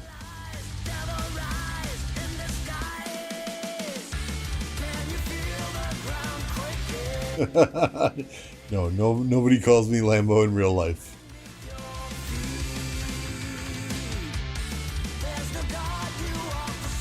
So, for whatever reason, right? I grew up in the 70s and the 80s, and Smokey and the Bandit was huge, right? Buford T. Justice was the sheriff in the movie Smokey and the Bandit, right?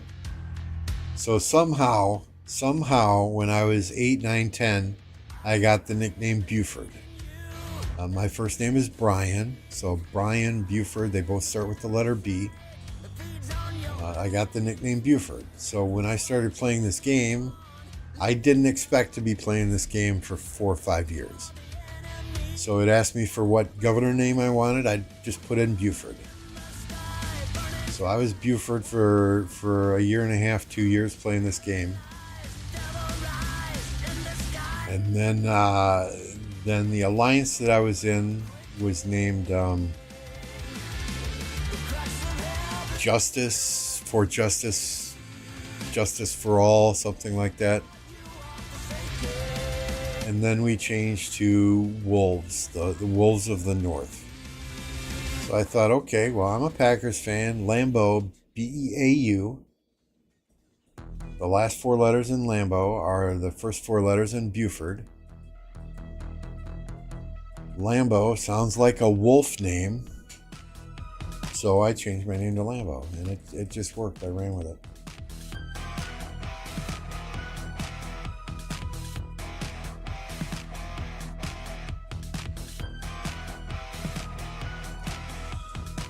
Work-life balance is never good in the finance industry. Only beneficial side is the pay, otherwise it's horrible. Yeah, I mean, you know, when you're young, you should be busting your ass, trying to make as much money as you can, as quickly as you can, as young as you can. Because once you have a family, your priorities completely change.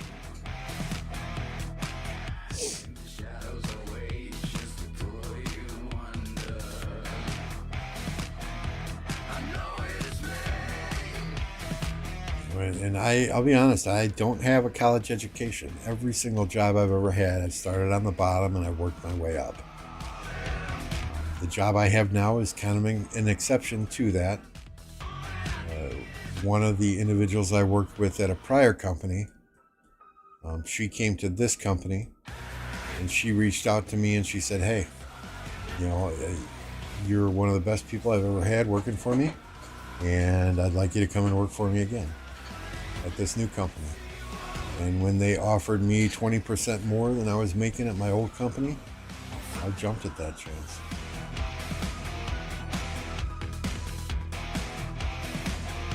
I don't think I'm a stupid person by any means. It's just I don't remember sophomore through senior year of high school. I was drunk or stoned for 3 years straight. So my grades were not good.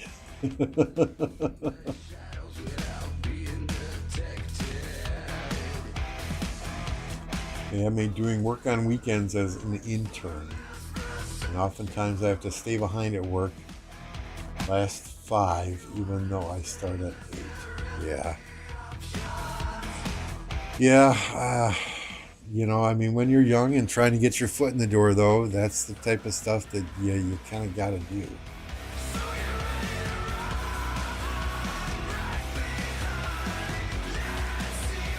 But I mean, yeah, it's all about making connections, right? I mean, now thanks to this company and the clients that I work with on a daily basis, you know, I have connections all through the insurance industry. You know, so if I were to leave this organization, I could get a job in a heartbeat. You trail for 20%, you should have asked for 25%.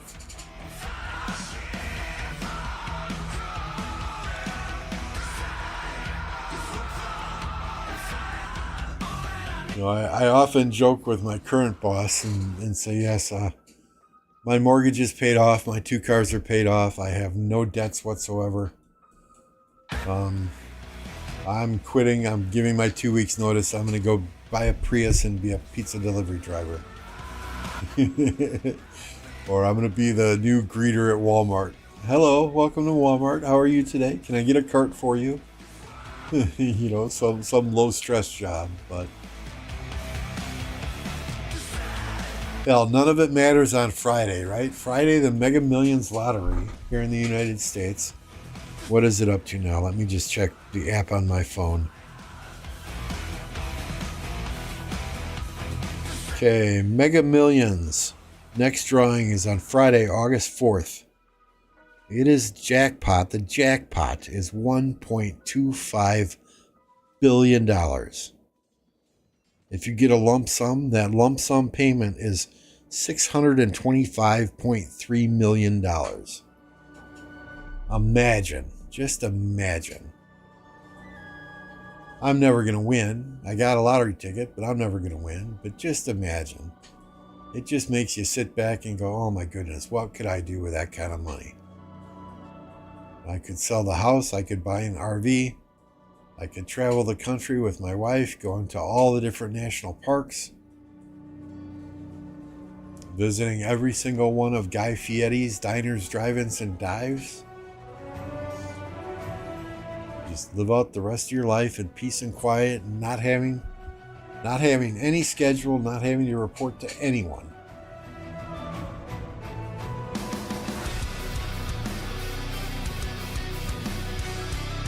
That speech you gave earlier, copy and paste those exact words. Yeah.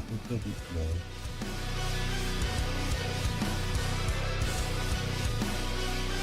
That is that's the Mega Millions. So it's well, the state lotteries sell the tickets, but there are lots of state lotteries that are included in that Mega Millions.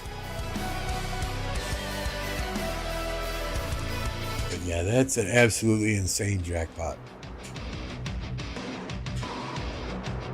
So, I mean, doing the RV thing, yeah, that'd be fun, right? But I think we'd probably buy a house in the country. I'd get a nice big barn, and I'd get some cars, right? What kind of cars do I want? Well, I want the Dodge Charger from the Dukes of Hazzard. I want Kit from Knight Rider. I want the van from the A-Team. I want the Trans Am from Smokey and the Bandit. I don't want Lamborghinis. I don't want Ferraris. I want those cars. I want the motorcycle from the TV show Chips. The California Highway Patrol motorcycle. Those are the kind of things that I would want that would just make me happy in life, right? A big barn with these cool cars in it from my childhood TV shows. Some stand-up arcade games, a nice computer system where a big ass freaking barn is a man cave.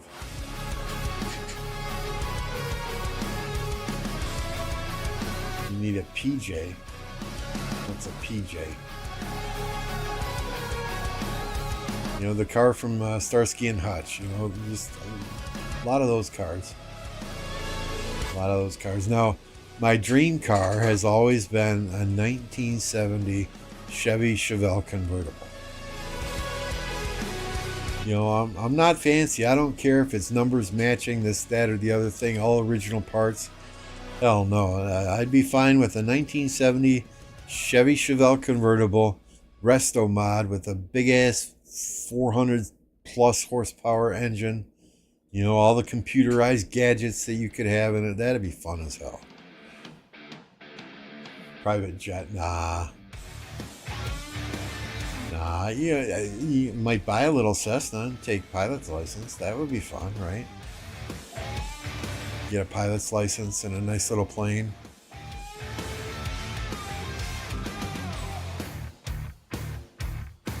Little fishing boat. Little cottage up north.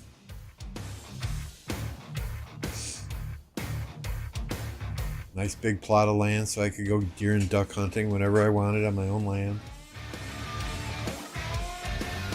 Of course, invest some money and give the kids some money so they could live comfortably for the rest of their lives. Not enough money to where they didn't have to work.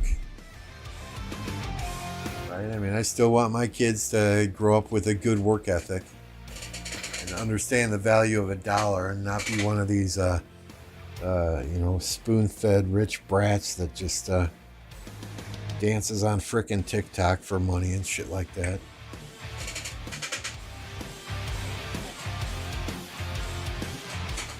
Put it in a trust fund for them or something when they're 40 years old. And they only get it if they maintain a full-time job until then. This, that, and the other thing.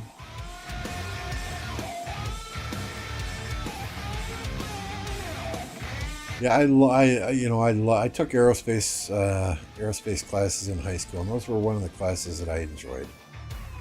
There was a period of time where I wanted to be a pilot and join the Air Force to get that pilot's license, but yeah, my eyesight was bad too. They wouldn't let me in the Air Force.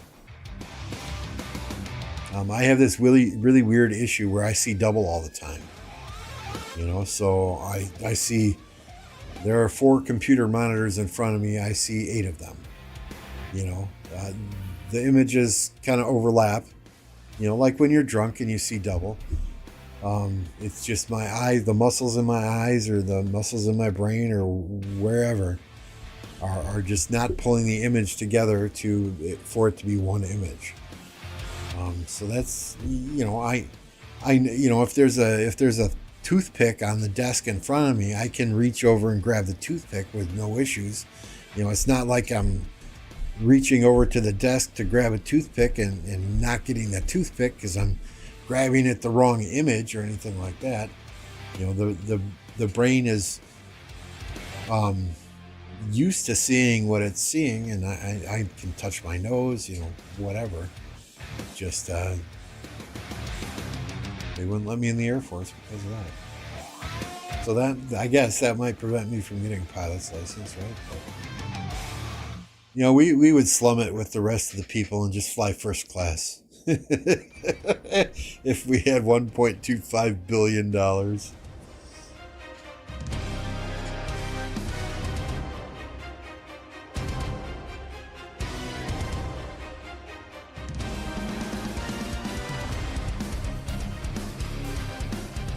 All right, so what do we got? Not much going on here. Let's go back to our KvK kingdom here. We have got, 8 minutes left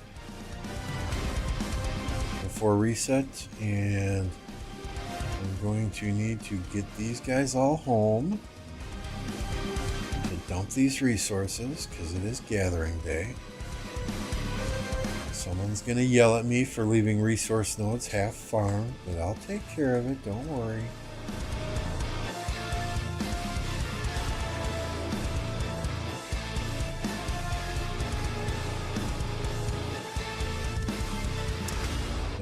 What am I getting this KvK? What is it? 5th place, 16 million points. I am supposed to get as close to my designated points as I can without passing. So I'm not to go over 16 million. I have to get more than 15 million, but not more than 16 million.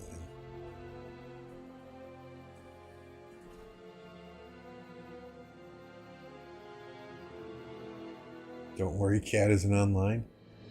I wouldn't know if she's online or not because she's R5. I can't tell if the R5 is online. She's sneaky like that.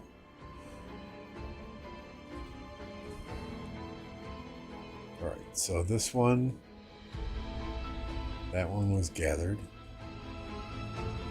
This one, we need to finish. This one, we need to finish.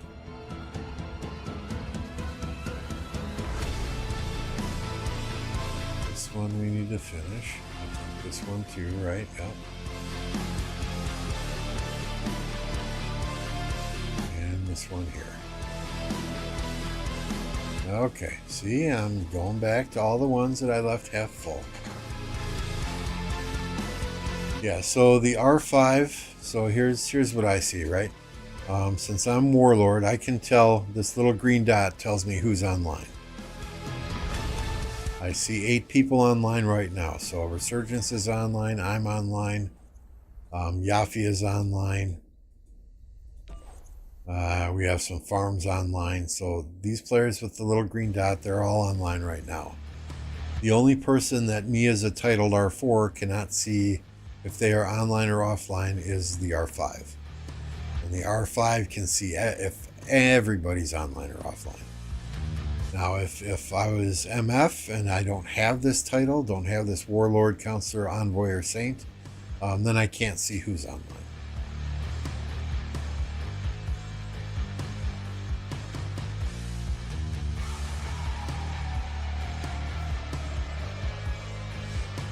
So, yeah. You didn't know that, Roberts?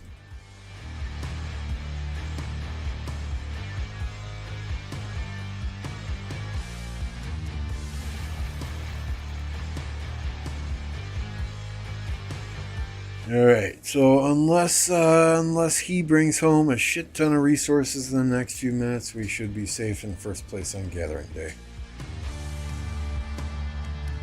Did any of my farms make it in the top 10? Oh, look at that.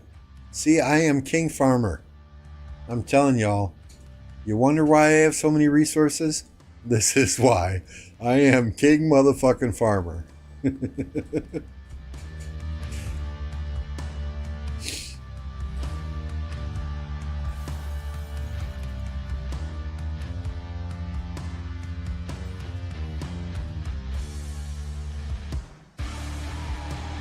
Holy cow, we're almost at 50 likes.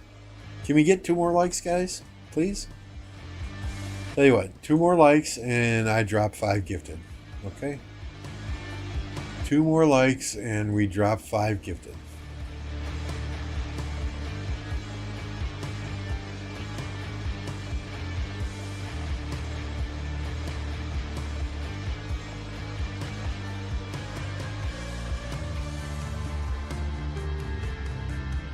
Is this guy doing a rally?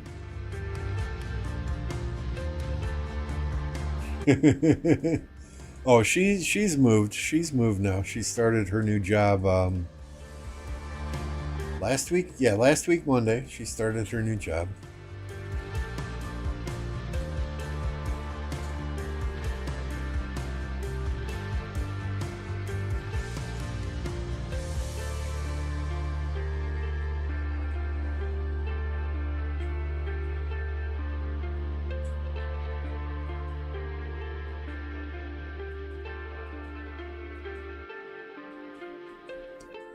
Where are these guys all moving to? Hey, Kiz. Kizja? Is that how I say the name? Kizja?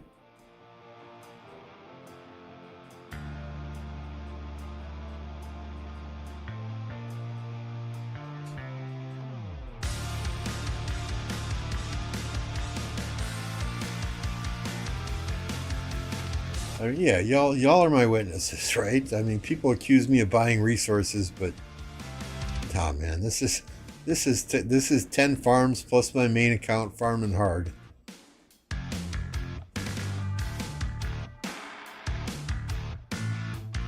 Well, I mean, you know, buying bundles helps too, right?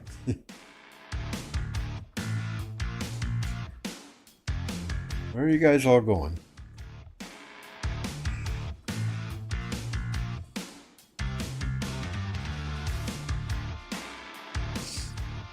At 50? No, 52 years old. I still game hard.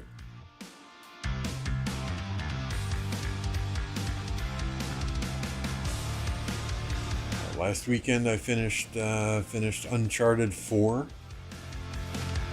That was a fun game. Completed Hogwarts Legacy twice, once as Slytherin and once as Ravenclaw. If I want absolutely all the achievements in that game, I gotta do it again as Hufflepuff and then once as Gryffindor. Yeah, I have twice I've popped everything in my bag. First time when I migrated from 1039 to 1052, and the second time when I migrated from 1052 to 1029. And it must now be reset because the memberships are renewing. Including in those renewals is MF, who is at this point in time my only tier 2 membership person at $50 a month. MF is a very generous man. See an Electro King pop up there and Alloys pop up there. Appreciate everybody for renewing their memberships to the channel. Oh, we are at 50 likes. Okay. I thought you were talking about my age. You are right, sir. 100% correct. We are at 50 likes. I am a 100% man of my word. Okay, Drop 5 gifted right now. If you do not have the membership gifting enabled, better do it quickly because here they come.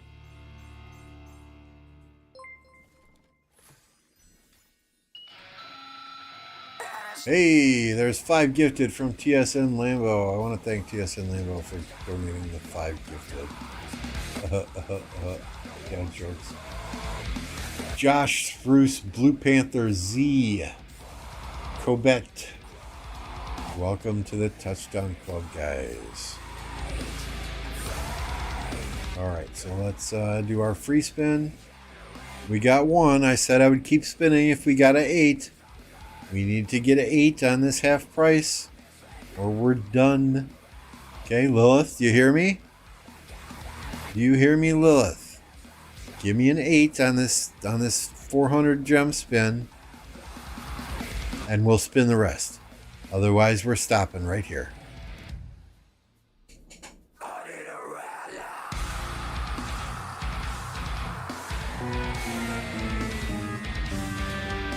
Okay, I tried.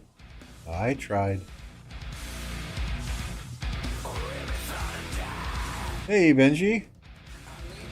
Nick.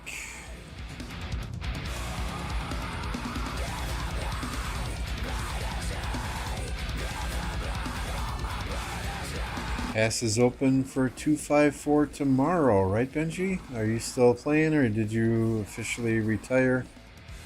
And you're just selling piloting services now, as I understand it, huh?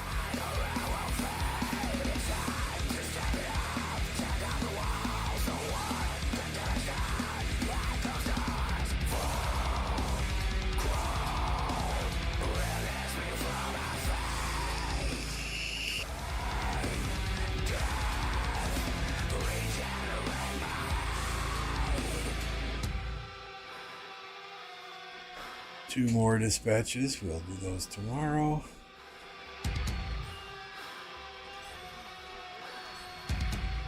So they fixed this. You can no longer just spam the enter key on the keyboard.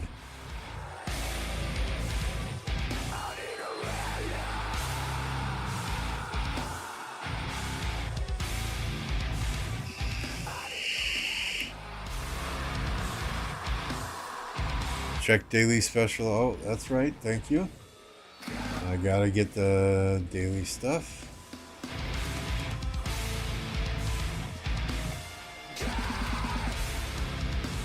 Check daily special offer. What am I looking for? Did they add another? Ooh! Montezuma and Trajan in 6 days. So now we can get this guy. And then we can... Nice! Very nice. Very nice. Let's jump out and do that real quick. Was not expecting Trajan in there. Mine is done, but... You know, that's always nice for other players, right?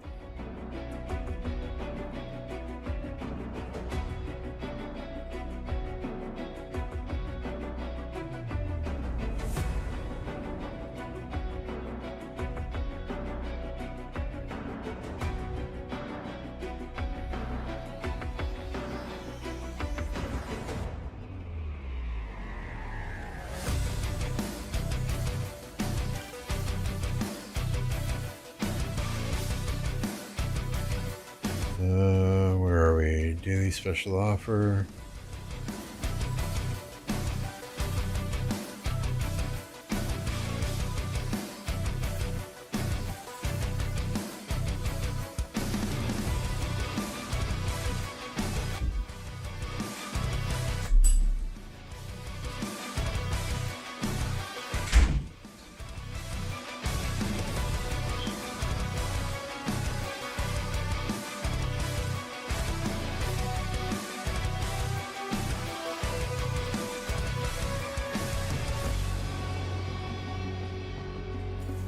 Alright, here we go. So let's collect this first, right? This is done.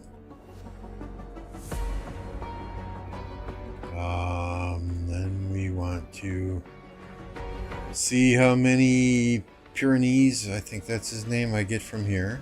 10. Wow. Wow. Hell yeah. Hell yeah.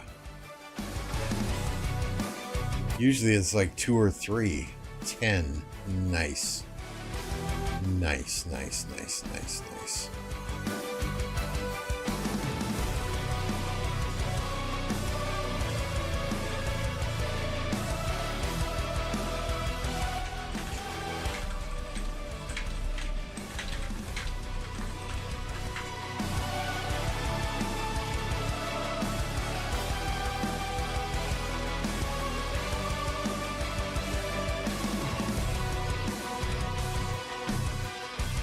Right. I do think at this point in time, though, I do need to call it a night. There is a conversation about dividing up Autric rewards that I need to get involved in.